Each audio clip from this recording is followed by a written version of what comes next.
ធ្វើនំធ្វើដោយដៃសម្រាប់មិត្តរួមថ្នាក់របស់ខ្ញុំនេះគឺជាម្ដាយរបស់ខ្ញុំនាងជាប់ចំណាត់ថ្នាក់លេខ1នៅក្នុងសាលាក្នុងការធ្វើនំធ្វើដោយដៃកុំខ្មាស់កូនរបស់អ្នកប៉ាឲ្យខ្ញុំបោះវាឲ្យកូន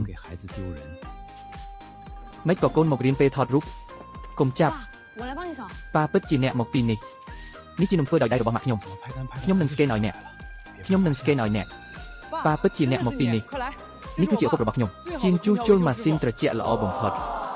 ពូយើងនឹងបានសង្គ្រោះប្រសិនបើអ្នកមកនេះគឺប្រព័ន្ធសន្តិសុខនៅទីនេះតើអ្នកកំពុងធ្វើអ្វីនៅទីនេះមកជួយអ្នក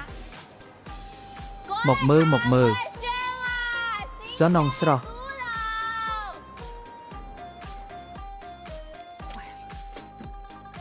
ម៉ាក់នេះគឺជាម្ដាយរបស់ខ្ញុំតោះស្វែងរកអាគារទាំងមូលសម្រាប់ការដឹកជញ្ជូនទាំងអស់គឺជាអំណោយពីគាត់អស្ចារ្យណាស់មែនទេមីងអ្នកពូកែណាស់